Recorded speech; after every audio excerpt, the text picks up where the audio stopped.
Welcome everyone to my home in Pleasanton, Kansas. My name is Tim Staten. I'm going to pick up where my partner Jenny Coy left off with her discussion of the structured interview, more specifically behavioral interviewing. I'm going to take that discussion one more step to a relatively new advent in the world of behavioral interviewing, and that's the telephone-based behavioral interview. Our paper referenced a large Midwestern consulting company that decided to move in the structured or behavioral interview direction within their company, and they used a four-step process to develop their own specific behavioral interview style. Step one in that process was to participate in focus group style discussions amongst upper-level management with the intention of developing a list of essential traits for whatever position was open. After that step was complete, the company then pursued detailed interviews with current employees, some of which fared well within the corporate structure, others that did not, to get a good broad-based foundation for determining what traits were specific to each group. The results from the interviews conducted with those individuals, along with the focus group style discussions amongst upper level management, the results were compiled and a list of questions was developed in the behavioral interview style. Those questions were then read to job applicants over the phone, and the responses were recorded.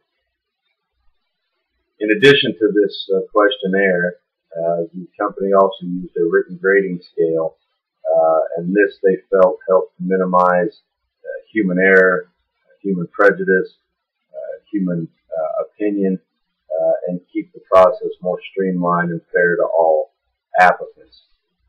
Once all four steps plus the grading scale were completed, the information was then given to a trained job analyst who interpreted the results and ultimately made the hiring decision. The Midwestern consulting company that we just talked about, along with the four-step process I explained, used a technique with the acronym SOARA or SOARA. This technique helped them to develop a picture of the potential employee during the interview. The interviewer put the job applicant in a situation, the S in the acronym, where they required that the interviewee present a real-life experience in the workplace and an explanation of the actions and decisions that they took to deal with that situation. Objective, our second step in SOARA. Here the interviewer wants to know what it was that the individual needed to accomplish in this scenario. What was the goal?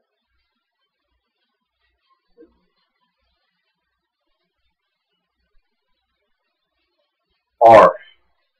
SOARA. We're at R now and looking at the reaction that the individual had to the circumstance and the other issues that they had faced. We then look at action, or A. And here the interviewer simply wants to know what the individual did in this scenario. What actions did they take to accomplish the objective that was determined earlier. And then lastly, the aftermath. The interviewer wants to know the results of the actions that the individual took. And so this is a small breakdown of the behavioral interview process that allows us to judge and assess the process that an individual might go through to handle a problem in a real-life work situation. We go on to discuss the benefits of the group interview. the structured group interview in hiring in today's corporations. This form of structured interview allows the company to assess a person's behavior in an actual group setting, which is important. We deal with groups all the time. Work is not always an individual or one-on-one scenario. Oftentimes we have to work within the hierarchy of a group. And the group interview gives the company several advantages over an on-site, face-to-face, one-on-one structured interview, in that it does several things. It lets the company know how knowledge is used by the individual in a group discussion.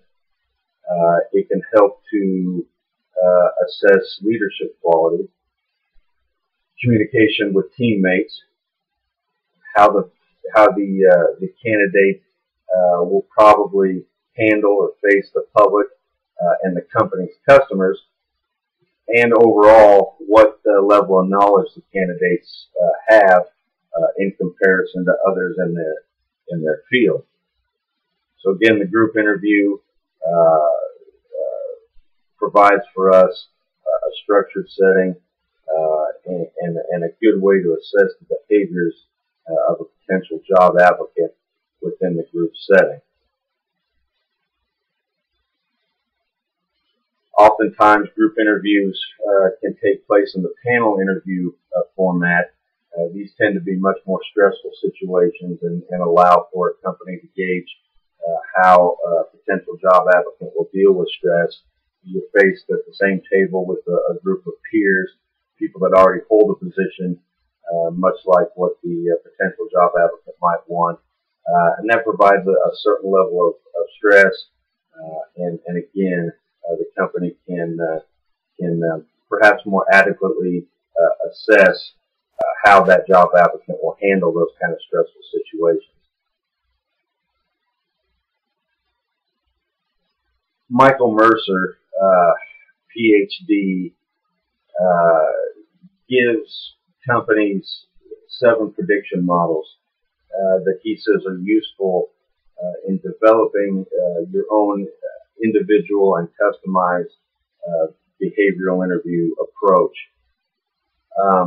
He believes that these prediction models, if used accurately, can help, again, a company predict whether or not they're going to hire a successful employee or one that will fail to flourish.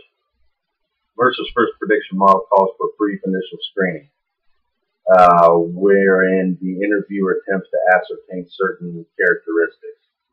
This type of interview can be telephone-based, it can be on-site, face-to-face, but it's just a real brief, scratch the surface, talk about past job experience, and request a timeline for that job experience.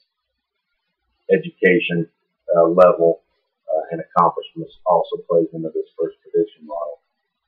The second prediction model calls for the use of a customized pre-employment test. These are often developed by trained analysts and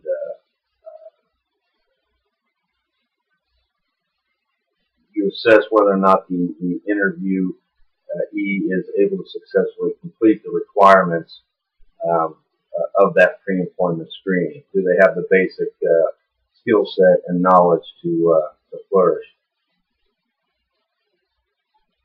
The third model calls for the first in-depth interview. Of course, Mercer suggests that this interview should be structured and planned carefully, much like our Midwestern consulting company did, and this provides the company with the first real in-depth conversation with the potential job applicant. Once the job applicant moves beyond the third prediction model, Mercer suggests moving them directly into a role play scenario in which the interviewee is put into a real-life workplace situation, something that could occur. Assessments are made. SOARA, we go back to that. You see how they deal with that problem, how they react, and what the results of their actions are. The fifth prediction model offers the applicant who has passed all the previous prediction models to experience a realistic job preview.